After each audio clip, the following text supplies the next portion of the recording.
Hello friends, स्वागत है आपका अपने परिवार एमएस क्लासेस में। तो दोस्तों, आज हम कक्षा 10 की मैथ में प्रश्नावली 2.2 को लेकर उपस्थित हैं और इस प्रश्नावली के पहले का 5वां सवाल है। इस पहले सवाल में क्या दिया गया है और इसको कैसे हल करना है, पहले इसके विषय में चर्चा कर लेते हैं। इस सवाल में दिया गया है कि निम्नलिखित बहुपद के शून्य ज्ञात कीजिए। कहने का मतलब यह है कि ये जो बहुपद आपका दिया गया है इसका हमें क्या ज्ञात करना है, शून्य ज्ञात करना है। अब ये शून्य क्या होता है? शून्य का मतलब होता है इस टी का मान निकाल लेना ही शून्य होता है। जो टी का मान होगा वही उसका शून्य कहलाता है। ठीक, फिर से सवाल पे आते हैं। कहा जा रहा है कि इस बहुपद का शून्य ज्ञात कीजिए, शून्यकों तथा गुणांकों के मध्य के संबंध की सत्यता की जांच कीजिए। ठीक है दोस्तों, चलिए देखते हैं। सबसे पहले हम इनका शून्य निकालेंगे। इनका शून्य कैसे निकालते हैं? इनका हम गुणनखंड करेंगे। गुणनखंड करने के बाद जो टी का मान आएगा वही उसका शून्य कहलाएगा। ठीक है, तो पहले हम लिखते हैं शून्यक के रूप में, शून्यक के रूप में। ठीक, शून्य के रूप में कैसे लिखा जाता है? पीटी बराबर 0। अब पीटी है कितना? टी का स्क्वायर माइनस 15 बराबर 0। अब जैसे यहां पर टी का स्क्वायर है, क्या किसी तरह हम इस 15 का भी स्क्वायर कर सकते हैं? तो आप कहेंगे कि सर इस 15 के लिए यदि आप करड़ी में 15 का स्क्वायर कर देंगे तो इसका मान 15 होता है, अर्थात 15 को करड़ी में रखकर स्क्वायर किया जा सकता है। ठीक है, तो हम यहां लिखेंगे टी का स्क्वायर माइनस रूट 15 का स्क्वायर बराबर 0। अब जब इनका स्क्वायर माइनस इनका स्क्वायर हो गया तो आप जानते हैं कि वर्गांतर का सूत्र होता है ए का स्क्वायर माइनस बी का स्क्वायर बराबर एक कोष्ठक में ए प्लस बी और दूसरे कोष्ठक में होता है ए माइनस बी। ठीक, तो इस प्रकार से इनको भी सरल करेंगे।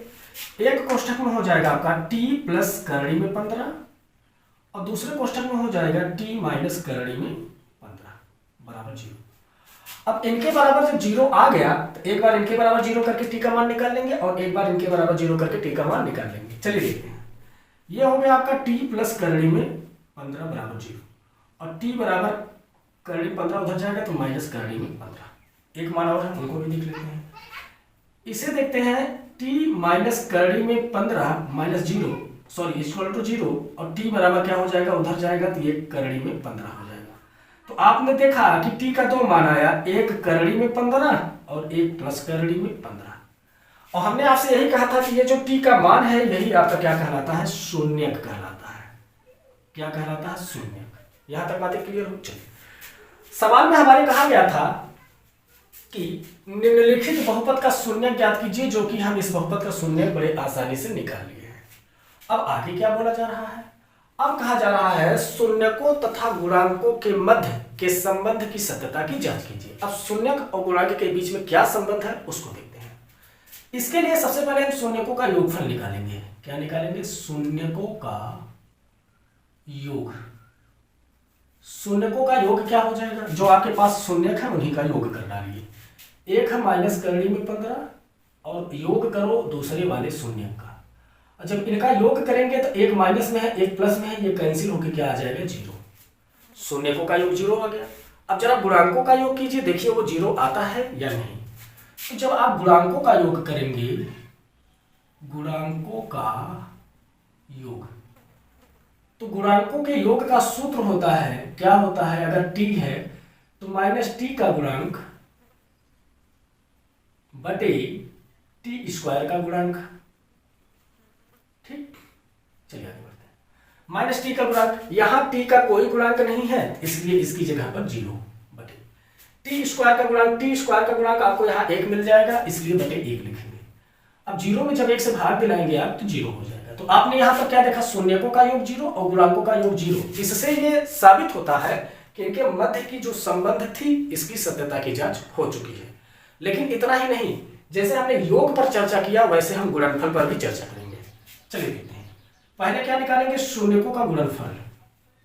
शून्यकों का गुणनफल, तो शून्यकों का गुणनफल है कितना? पहले शून्य लीजिए। शून्य हमारा माइनस करड़ी 15 और गुणी करड़ी में 15। माइनस माइनस लगा लीजिए, करड़ी में 15 करड़ी में 15 का गुणा होकर 15 आ जाएगा। शून्यकों का गुणनफल देखा आपने, माइनस 15 आया। अब ऐसे ही गुणांकों का गुणनफल निकाल लीजिए। गुणांकों का गुणनफल, तो गुणांकों का गुणनफल का सूत्र होता है अचर पद बटे टी स्क्वायर का गुणांक। ठीक, अब ये अचर पद क्या, अचर पद यहां पर आपका है -15, क्या है -15 बटे टी स्क्वायर का गुणांक, टी स्क्वायर का गुणांक यहाँ पर 1 है, अर्थात -15 में 1 से भाग दिलाएंगे तो -15 आएगा। तो आप यहाँ देख रहे हैं शून्यकों का गुणनफल और गुणांकों का गुणनफल भी समान हो गया। फिर से एक बार सवाल पे आते हैं। सवाल में कहा जा रहा था निम्नलिखित बहुपद के शून्य ज्ञात कीजिए, जो कि निकाल लिया। इन शून्यकों और गुणांकों के मध्य, शून्यकों और गुणांकों के मध्य, शून्यकों और गुणांकों के मध्य के संबंध की सत्यता की जांच करनी थी, जो कि ये फाइनल हो गया। अब उम्मीद करता हूं कि ये सवाल आपको समझ में आया होगा, क्योंकि इसके पहले भी इनके जितने सवाल हैं सभी बताए जा चुके हैं। अब इस पहले वाले सवाल में एक सवाल और रह गया है, इसको भी हम लोग फाइनल कर लेते हैं। तो चलिए दोस्त, इसके अगले सवाल पर भी चर्चा कर लेते हैं। यह एक सवाल बचा हुआ है। ये सवाल बच्चों को काफी कठिन सा लगता है, इसलिए हमने सोचा कि इस सवाल को पूरा स्टेप बाय स्टेप सभी सवाल लगा दिए जाए। तो एक सवाल और बचा है, इसको भी हम लोग फाइनल करते हैं। सवाल वही है हमारा, निम्नलिखित बहुपद के शून्य ज्ञात कीजिए, शून्यकों तथा गुणांकों के मध्य संबंध की सत्यता की जांच कीजिए। अब इनको गुणनखंड करके आप जो x का मान निकालेंगे वही आपका शून्यक होगा। कैसे निकालेंगे देखिए, पहले लिखेंगे शून्यक के रूप में, क्या शून्यक के रूप में, ठीक, शून्य के रूप में क्या px बराबर 0। अब px की जगह जो हो x चर वाला पॉलिनोमियल, उसको यहां आप लिख लीजिए 3x का square minus x minus 4 equal to 0। अब हम करेंगे क्या, इनका गुणनखंड करके जो x का मान आप निकालेंगे वही इसका शून्यक हो जाएगा। कैसे निकालेंगे, आपको गुणनखंड करना सिखाया ही गया है, मध्य पदों को दो भागों में बांटकर। इनका गुणा जब अंतिम पद से कराएंगे तो 3 चौक 12 हो जाएगा, और इस 12 के लिए आप ऐसी कोई दो संख्या चुनो जो गुणा करने पर 12 हो जाए, परंतु जोड़ने या घटाने पर यहाँ 1 होना चाहिए। तो आप देखेंगे 4 गुणे 3, आपको संख्या क्या मिली, 4 और 3, 4 और 3 का गुणा कराएंगे 12 होगा, और 4 में से 3 घटाएंगे यहाँ x हो जाएगा। तो आप सेट कैसे करेंगे, 3x का स्क्वायर माइनस 4x और प्लस 3x, और ये हो जाएगा आपका -4 इक्वल टू 0। अब दो पदों में लेंगे कॉमन, यहां पर आपको क्या मिल रहा है, कॉमन का मतलब होता है, हिंदी में कहते हैं उभयनिष्ठ, और उभयनिष्ठ का मतलब होता है जो दोनों में होता है उनको अलग कर लेना ही कॉमन कहलाता है। यहां पर x है, यहां पर भी x है, x को कॉमन कर लीजिए, बचेगा आपका 3x माइनस, ये बचा आपका 4, और यहाँ कोई कॉमन नहीं है तो 1 कॉमन होगा, बचेगा 3x माइनस 4 इक्वल टू 0।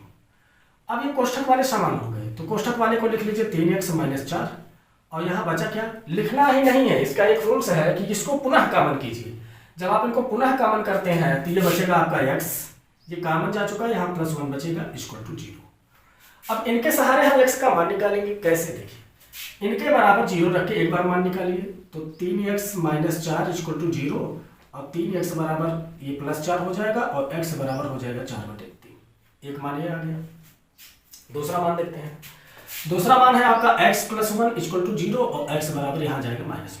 तो आपने देखा x के दो मान आ गए, एक 4/3 और एक आ गया आपका -1, और यही जो x का मान है यही आपका क्या कहलाएगा, यही आपका कहलाएगा शून्यक। आपने शून्यक ज्ञात कर लिया। चलो सवाल पर एक बार फिर से, क्या निम्नलिखित बहुपद के शून्यक ज्ञात कीजिए। शून्यक हमने ज्ञात कर लिया। अब शून्यकों तथा गुणांकों के मध्य संबंध की सत्यता की जांच कीजिए। अब गुणांक और शून्य के बीच क्या संबंध है, इसके लिए देखिए सबसे पहले हम निकालेंगे शून्यकों का योग। क्या निकालेंगे, शून्यकों का योग। शून्यकों का योग क्या हो जाएगा, जो शून्यक आपके पास आया हुआ है इनका योग ज्ञात कीजिए। तो 4/3 योग कीजिए -1 का, और जब आप इनको सरल करेंगे तो आप इनका बटे करा लीजिए, 1 का गुणा 400 के 4 1 4, प्लस माइनस का गुणा होकर -3 1 3, और बटे 3 का गुणा नीचे कराएंगे 3 1 3। तो आप इसको जब सरल करते हैं तो आपको मिलेगा 1/3। ये हो गया शून्यकों का योग। अब निकालिए गुणांकों का योग। क्या, गुणांकों का योग। गुणांकों का योग का क्या फार्मूला होता है, वही x का गुणांक माइनस x का गुणांक बटे x² का गुणांक। ठीक, अब माइनस x का गुणांक जो x के साथ में गुणे के रूप में होगा वही x का गुणांक कहलाता है। तो यहाँ पर आपको मिलेगा -1, चिन्ह सहित रखना है। x² का गुणांक, x² का गुणांक आपको मिल जाएगा 3। तो जब आप इसे सरल कराएंगे माइनस माइनस प्लस 1/3। तो आपने देखा जो शून्यकों का योग है सेम वही गुणांकों का योग है। इससे यह साबित होता है कि शून्यक और गुणांकों के मध्य जो संबंध थे उसके सत्यता की जांच हो गई। लेकिन केवल योगफल निकाल कर ही नहीं, हम गुणनफल भी निकाल कर जांच करेंगे। कैसे, देखिए शून्यकों का गुणनफल निकालिए। शून्यकों का गुणनफल, ठीक, शून्य क्या हमारे 4/3 गुणे -1। और जब आप इनका गुणा इनसे कराएंगे तो आप जानते ही हैं एक का गुणा किसी भी संख्या से होता है तो वह संख्या ही रह जाती है, बस केवल चिन्ह लग जाएगा -n के साथ। शून्यकों का गुणनफल हो गया। अब गुणांकों का गुणनफल निकाल लीजिए। गुणांकों का गुणनफल, गुणांकों का गुणनफल का सूत्र होता है अचर पद बटे x² का गुणांक। अचर पद क्या है, आपने देखा अचर पद आपका है -4 और x² का गुणांक x² का गुणांक है आपका 3। तो आपने देखा जो शून्यकों का गुणनफल है वही गुणांकों का भी गुणनफल होगा। अब कुल मिला जुला कर आपने इस टाइप से कम ये 6वां नंबर है, 6 सवाल आप लोगों ने लगा लिया। उम्मीद करता हूं कि यह सवाल आपको समझ में आया होगा।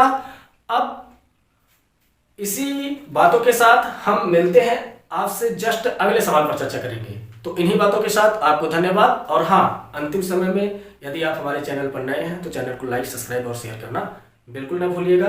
धन्यवाद।